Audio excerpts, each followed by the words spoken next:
ونسلم على رسوله الكريم أما بعد فأعوذ بالله من الشيطان الرجيم بسم الله الرحمن الرحيم قال الله تبارك وتعالى في كلامه المجيد والفرقان الحميد ادع إلى سبيل ربك بالحكمة والموعظة الحسنة صدق اللہ العظیم وقال رسول اللہ صلی اللہ علیہ وسلم بلغوا عنی ولو آیہ صدق اللہ العظیم وصدق رسولہ النبی الکریم ونحن علی ذلک لمن الشاہدین والشاکرین والحمد للہ رب العالمین۔ میرے انتہائی معزز سٹیج پر تشریف فرما اکابرین امت، مشائخ اعظام، علماء کرام اور اس مجلس میں تشریف فرما دور دراز پاکستان کے علاقوں سے اس ملک کے عظیم خطبہ جنہوں نے اپنا انتہائی قیمتی وقت اور اپنے جان اور مال کا استعمال کر کے اس دور افتادہ پہاڑی علاقے میں اس ایک غرض کی خاطر کہ ہم سب خطبہ مل بیٹھ کر امت کی صلاح اور فلاح کے لیے ایک لائحہ عمل تیار کرے، یہ ایک بنیادی مقصد ہے اس اجتماع کا۔ اور الحمدللہ آپ سب ہر ایک اپنے اپنے شخصیت میں ایک ادارہ ہے اور آپ کو کچھ کہنا سورج کو چراغ دکھلانے کے مترادف ہے، لیکن مجھے مولانا اکرام الدین صاحب نے بار بار اصرار پر مجبور کیا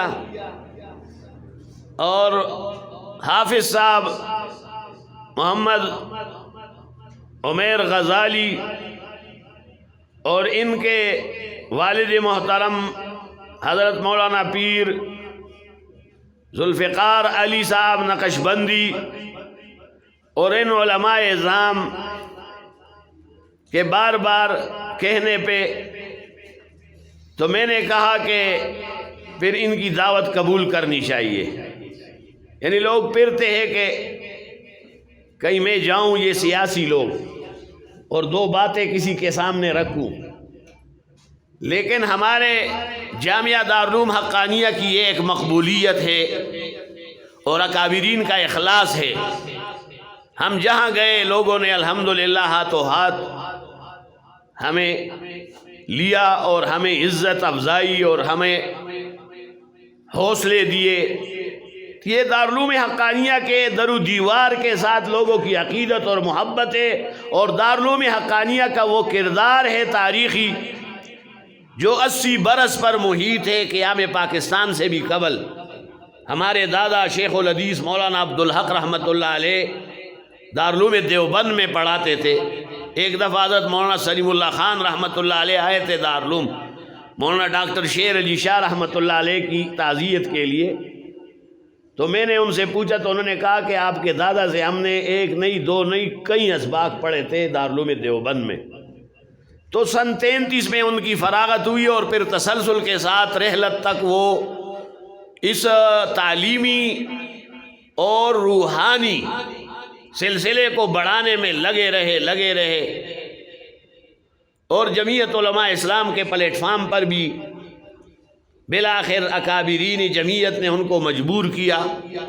3 دفعہ انہوں نے قومی اسمبلی کے الیکشن میں حصہ لیا، باوجود اس کے کہ وہ کہتے تھے کہ میں تو اس کے لیے بھی خود کو مناسب نہیں سمجھتا ہوں کہ میرا مقابلہ ایک چونٹی سو ہو۔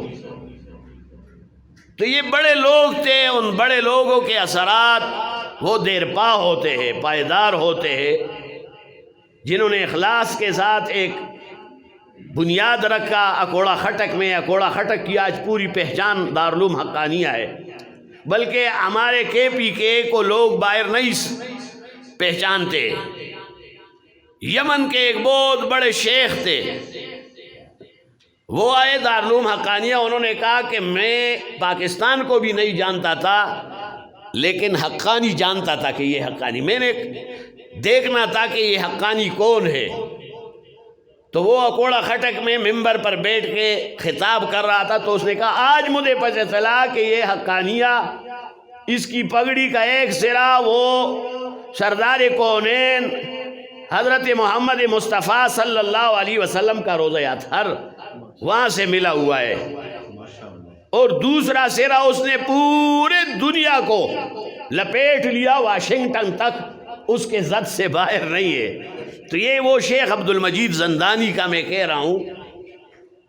تو دارالعلوم حقانیہ یہ ایک تحریک کا نام ہے. تو الحمدللہ اعلاء کلمت اللہ، اسلام کے تحفظ، بقا اور اس کے نظام کے لیے ہم سب کو اکٹھے چلنا ہوگا. یہ کسی ایک جماعت یا کسی ایک ادارے یا ایک مخصوص گروہ کا کام نہیں ہے، یہ پوری امت کا کام ہے، اور پوری امت کو اس کام کے لیے اٹھانا یہ علماء کی ذمہ داری ہے، مبلغین کی ذمہ داری ہے، خطباء کی ذمہ داری ہے، مصنفین اور مؤلفین کی ذمہ داری ہے. ہر ایک اپنے اپنے دائرے میں رہ کر اعلاء کلمت اللہ کے لیے اپنی تگ و دو کرے گا اپنی بساط کے مطابق. اور کوئی بھی اس محنت سے وہ اس وقت عہدہ برا نہیں ہو سکتا ہے جب تک اس نے اپنے سارے وسائل، اپنے ساری محنت اور اپنے سارے جو مہیا چیزیں ہیں ان کو اس میں نہیں لگایا. تو خطباء کا تو ایک بہت بڑا مقام اور رول ماڈل ہے. یہ حضور اقدس صلی اللہ علیہ وسلم نے حضرت ثابت ابن قیس رضی اللہ تعالیٰ عنہ کو باقاعدہ مقرر کیا. فتح مکہ کے موقع پر لوگ آئے اور مدینہ منورہ میں آئے. انہوں نے قریش نے کہا کہ ہمارے بڑے بڑے واعظین ہیں، ہمارے بڑے بڑے خطباء ہیں، آپ کا دین حق ہے تو ہمارا مقابلہ کرے. تو ان کے لوگ آئے بڑے بڑے جو بعد میں مسلمان بھی ہو گئے. انہوں نے للکارا مسلمانوں کو، اور اس کے مقابل میں مسلمان وہ اٹھا اور اس نے پھر تبلیغ کی، دعوت دی ایسے پیرائے میں خطیبانہ انداز سے جس سے پورے مجمع پہ سکتہ پڑ گیا. تو یہ خطابت یہ ایک بہترین ذریعہ ہے اعلاء کلمت اللہ کا. لیکن خطابت اب اس چیز کا نام نہیں ہے کہ آپ مترادف الفاظ استعمال کریں. میں ابھی بھی بول رہا تھا، اکرام الدین صاحب اور حاجی صاحب بیٹھے تھے کہ تلوار، پیر صاحب بھی کہ تلوار لٹک رہی تھی اور کڑک رہی تھی اور للکار رہی تھی اور جنت رہی تھی. تو یہ ٹھیک ہے، لفاظی تو ہو گئی. خطابت کا اپنا ایک معیار ہے. خطابت صرف لفاظی کا نام نہیں ہے. خطابت کا اثر آپ کے اپنے بدن پہ بھی ہونا چاہیے.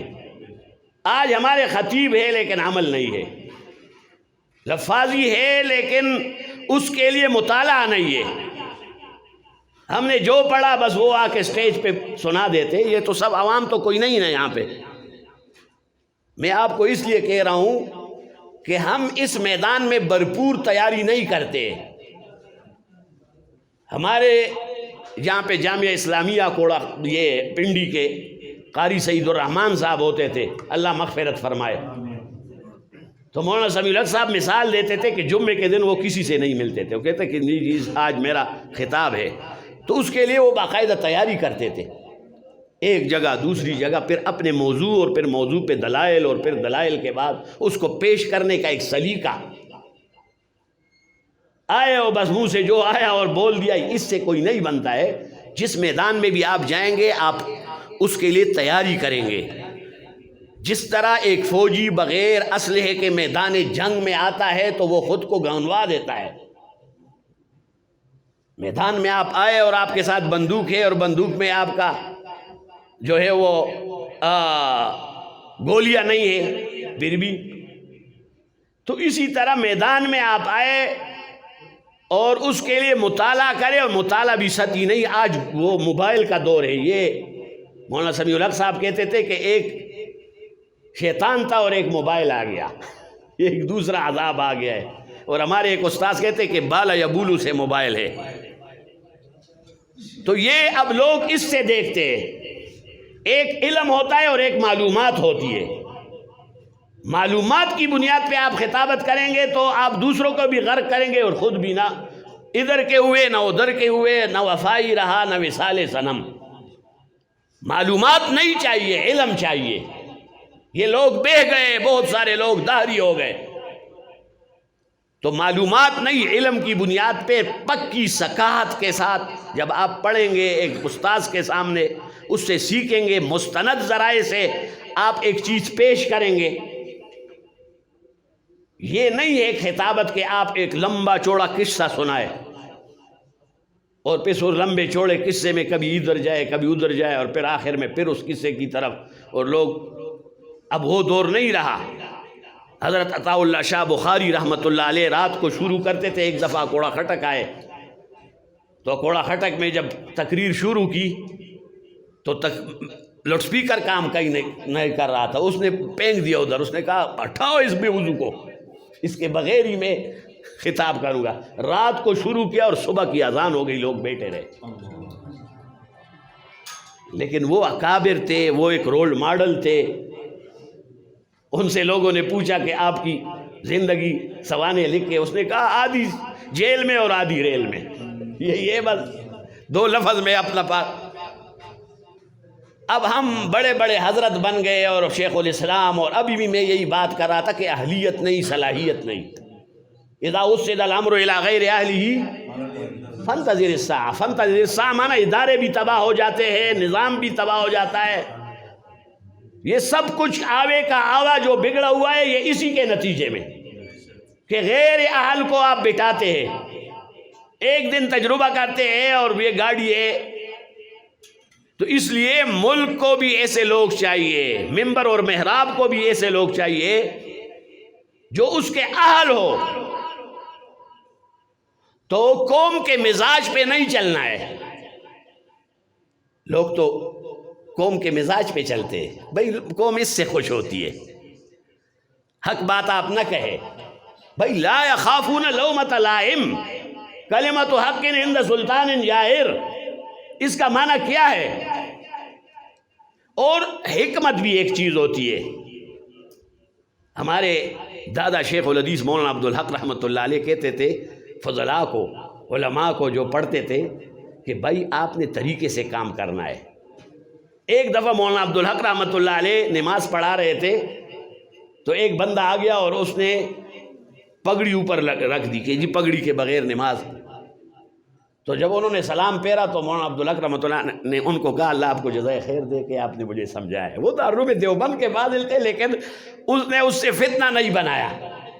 تو وہ کہ اس کے بعد وہ سمجھ گیا کہ بھائی یہ تو میں چھیڑ رہا تھا. تو آپ کو لوگ چھیڑیں گے، اپنے ذات پہ تو چلو حرف آ جائے، لیکن یہ کہ تصادم، فساد، معرکہ آرائی یہ شریعت نہیں چاہتا ہے. تو بہرحال یہ ایک میڈیا وار ہے اب بین الاقوامی دنیا میں، سوشل میڈیا میں. تو اس میں وہ لوگ ایسی چیزیں مستشرقین سے سنتے ہیں. میں بعض لوگوں کو تقریر میں کہتا ہوں کہ جب آپ بیمار ہو جائے کبھی انجینئر کے پاس گئے کہ آپ ڈاکٹر ہو، ماسٹر ہو، ٹر ہو، مر اور اس کے پاس جاتے ہیں. دین کے مسئلے میں آپ علماء، مستند علماء کے پاس نہیں جاتے، آپ ڈاکٹر سے سنتے. تو انجینئر کے پاس جائیں گے ڈاکٹری کے لیے تو آپ کا بیڑا غرق ہوگا. جب آپ آدھا تیتر اور آدھا بٹیر کے پیچھے جائیں گے تو نتیجہ اخذ ارذل کی تابع بن کر آئے گا نا. تو بہرحال یہ چیزیں ایک بنیادی، تو ایک تو خود کو بھرنا ہے علم سے، پھر یہ کہ اس کے پیش کرنے کا ایک سلیقہ. آپ تو خود بڑے بڑے خطباء ہیں، یہ مناسب نہیں ہے لیکن میں نے چونکہ خطابت اور یہ موضوع ہے اس حوالے سے وہ آپ کے ساتھ تکرار کے لیے یہ باتیں کر رہا ہوں، آپ سب اس کو سمجھتے ہیں، تو ان چیزوں پہ عمل ہونا چاہیے۔ میں مولانا اکرام الدین صاحب، مولانا حافظ عمیر غزالی صاحب، مولانا پیر ذوالفقار علی صاحب اور ان سب حضرات کا شکریہ ادا کرتا ہوں کہ مجھے فوری جو ہے